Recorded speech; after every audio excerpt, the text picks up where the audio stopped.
Let's have a look at this photograph. It's obviously a group of protesters and looks like aspect of climate change, planet protection. But who do you think could be the possible audience for this photograph? This is Section 2, Knowledge and Skills for Analysing Persuasive Texts, and this lesson is on intended audience and appeals. What's in this lesson? Intended audience and how to identify them, types of audiences, appeals and how to identify them, types of appeals, and how appeals may position intended audience. The relevant study design points for this lesson include identify, analyse and apply, the effect of the author's identity and context on the intended audience, the way in which arguments and language complement one another and interact to position intended audience. The intended audience and how to identify them. What you need to know is intended audience is a group of readers, listeners, viewers that the author, including writer, film director, content developer or speaker, is addressing. Audience can be very specific and is situated in the context of the delivery of the text. Audience, real or implied, includes an individual, students in the classroom and the wider community. That's a VCA definition. What you need to know, sometimes there can be more than one audience. For example, a specific group of award winners as well as a wider audience who watch via streaming. The author must understand that their intended audience and their likely emotions, they need to understand both of these factors in order to communicate with them by appealing to these emotions, to use visuals, language and persuasive strategies that suits their audience and to convey their argument.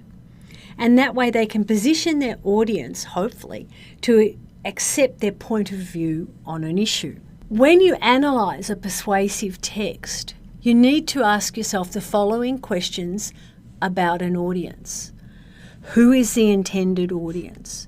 How are they likely to be affected by the author's identity and or status? What are their likely emotions about an issue? And how does an author appeal to these emotions in order to position the audience to accept their point of view? Now, if we think back to the hook slide of the protesters photograph, the protesters. Okay, possible audiences for that. They just could be like maybe the photograph is in a news feed or something like that. So news readers, also could be audio vis on TV, might be on a news clip or something like that. It also might be the passers-by, people walking past, or bystanders, passers-by, bystanders. Okay, so when we look at that photograph, we see the messages on the placards. And we think, what about that language used there too? And then we also need to think about, what effect, what emotion is that going to appeal to in the audience? So we've got to think about all these things. Appeals. Appeals are persuasive strategies used by authors, and they tap into their audience's emotions, beliefs, values and loyalties. Appeals can be written, visual, oral. For example, a photograph of a wounded animal in a trap. A baby's plaintive cry or a mother's weeping really touch our emotions and provoke almost instant reactions. Appeals may also include the identity or status of the author, potentially as a form of influencer marketing, for example, a celebrity with an enormous number of followers on social media. People might be very interested and influenced by that and believe them to have expertise in that area. When you analyse a persuasive text, you need to identify the appeals and comment on the likely audience impact. That is, how the intended audience might be influenced to think, believe or act about an issue. Here are some possible types of audiences, by no means exhaustive. So we have local residents or community members, environmentalists, public transport users. They can be specific and they can be more general, like teenagers, parents, government lawmakers, sports fans, and you can have specific sports fans, cricket fans, basketball fans, AFL, golf, ratepayers, fellow members of a group, a small group, a music group, can be quite a conservation group, quite a close small group, moviegoers, social media users, e.g. TikTok, Meta, Facebook, wage earners, specific group, citizens affected by bushfire, things like that. Public transport users, more than one audience. For example, biodiversity meeting can have the attendees or the delegates present at the meeting, as well as the wider public who view the meeting digitally. And there's loads of other audiences. There are many, many different types of possible appeals. You can almost appeal to anything. But here are some here listed, fairly common. You can appeal to compassion for people, for example, the homeless and the poor. You can appeal to a sense moral values, importance of national identity, financial, hip pocket, a sense of fairness, pride about a certain something, patriotism. You can appeal to community interest, group loyalty. You can appeal to somebody's sense of frustration, maybe with the government. You can appeal to a desire to progress, to be modern, to be like other countries. You can appeal to a need to protect the planet, wildlife, flora and fauna. Easy to appeal to parental responsibility and their sense of guilt. You can appeal to a sense of justice, sense of respect for author identity due to their expertise in a certain area. A sense of awe or hero worship related to author identity. Because such and such does it, we should do it too. Respect for tradition, logic and common sense, that's a really common one. You can appeal to your audience's fear of something or their insecurity. Definitely can appeal to their sense of distrust about a government or a company or an institution or a proposal. Sense of outrage at unfairness or an injustice. You can appeal to their sense of environmental importance and preservation, their sense of humanitarianism. There are loads of appeals. Now it's your turn to identify likely appeals. So you have here 3 scenarios, issues and texts, 3 intended audience, and you need to fill in the likely appeals. Now here's my decision about the likely appeals of these texts.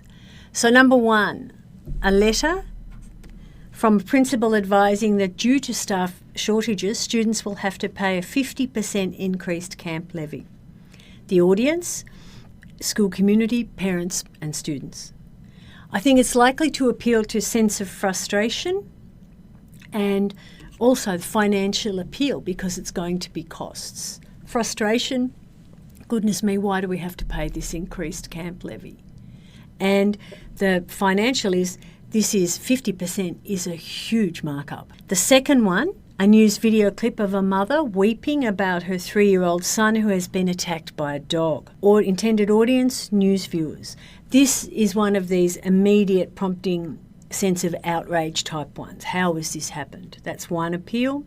A sense of compassion for the mother and the child, and also appealing to parents in the audience, the degree of responsibility for their children, one of your big roles being to protect your child at all costs. Number 3, post on a community social media page informing locals of reasons why not to feed the birds in the park. The intended audience, fellow community residents and locals. And likely appeals here in this text, of course, for the need to protect wildlife, in particular the birds, and likely appeal to, I suppose, the readers in a sense, their sense of logic and common sense. Of course, we need to know more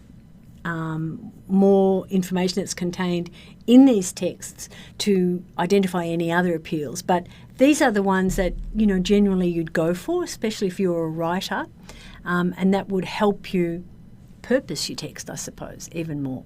When you analyse a persuasive text, you need to identify the intended audience and then say how and why the appeals might position the intended audience. For example, how it might influence them to think, believe, or act in a certain way about the issue. The example here, the alarming statistic that current use of e-cigarettes among young females has increased from 2.4% in 2019 to 20% in 2022-23, is likely to arouse feelings of fear amongst the parent community that their daughters may think that vaping is safe. Okay, so what we've got here is appeal to parents, sense of. So we've got fear, but also we could have here parental responsibility. And I think when we put that adjective there, alarming statistic, when we're looking at this, we're going, okay, this is how we're going to appeal to this, and what is going to be the likely impact, if you like, on the audience. I think you're probably going to shock and a sense of guilt. And goodness me, what can I do to protect my daughter from this? So there's lots of things involved here. Now it's your turn. You need to further unpack how appeals may position intended audiences. What you need to do here is to fill in the blanks by dropping and dragging appeals from the right-hand side. In a nutshell, intended audience, you have here, we have VCA's definition. Appeals are persuasive strategies used by authors that tap into their audience's emotions, beliefs, values, loyalties. They can be written or visual, and they also may include the identity or status of the author. Now remember, we've got here text and the issue. Then we've got to know here how we're going to appeal. What are the appeals? We need to know our audience, appeals to audience. Therefore, we'll get intended audience. Well, we can say impact, effects, or its positioning. Okay, we can see how it flows, how we need to know and how they link. Okay, how it's important to know our audience so that we can appeal to their senses of things. Then we can get our desired effect as the author. What's coming next? The next lesson is language used to position or persuade.